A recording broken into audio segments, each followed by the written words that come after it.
எங்க அப்புவும், ரக்ஷித்தும் பார்த்தீங்கன்னா, டெம்போக்குள்ளே ஏறியே பார்த்தீங்கன்னா, எப்படியோ புடவைய தேடி கண்டுபிடிச்சு எடுத்துருவாங்க. அதே நேரம் டெம்போ டிரைவர் வந்துட்டு, "என்ன என் வண்டியில ஏதாவது திருடுறீங்களா?" அப்படின்னு கேட்க, ரக்ஷித், "நாங்க ஏன் திருட போறோம்? எங்க புடவைய தான் உங்க வண்டி திருடிட்டு போச்சுன்னு" வேற சொல்லுவாங்க.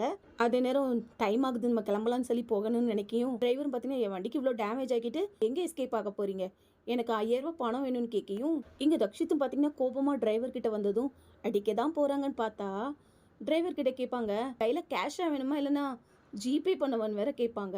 இத பார்த்துட்டு நம்ம அப்புவும் பார்த்தீங்கன்னா கோவப்பட்டு, "நம்ம வண்டி ஏற்கனவே அத விட டேமேஜா இருக்கு. உங்க மேல தான் தப்பு. ஒழுங்கா பார்க் பண்ணாம போனது நீங்க தானே. இப்பவே போலீஸ் கிட்ட கம்ப்ளைண்ட் பண்ணேன். அவ்வளோதான், நீங்க காலின்னு" சொல்லியும், டிரைவரும் பார்த்தீங்கன்னா, "அப்படி ஒண்ணும் பண்ணிறாதீங்கன்னு" சொல்லிட்டு அங்கேருந்து எஸ்கேப் ஆயிருவாங்க.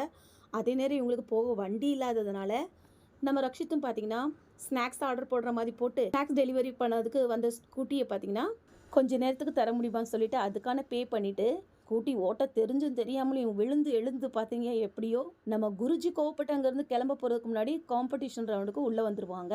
உடனே அவங்க பெரியம்மா, "பாத்தியா, நான் சொன்னேன்ல ரக்ஷித் அவ கூட தான் இருப்பான்னு, நீ தான் கேட்கலன்னு" வேற ஏத்தி விடுவாங்க. நம்ம ஹீரோவும் பார்த்தீங்கன்னா, ஒவ்வொரு புடவை நெய்றவங்களுக்கும் ஒரு மாடலிங் கொடுத்துருப்பாங்க.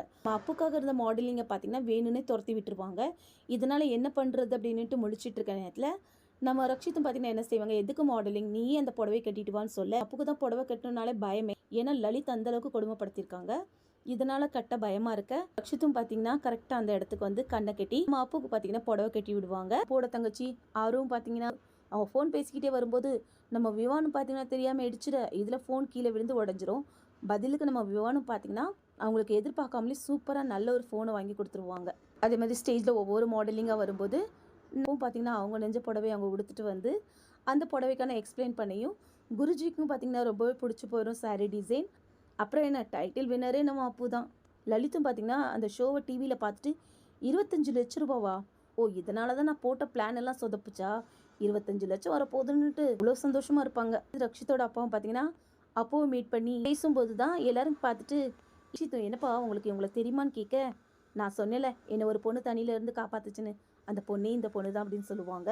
உடனே ரக்ஷித், "நீ தான் எங்கள் அப்பாவை காப்பாற்றினதான்னுட்டு" நம்ம அப்பு கிட்ட கேட்க, அப்பவும் பார்த்தீங்கன்னா ஆமான்னு ஒத்துக்குவாங்க.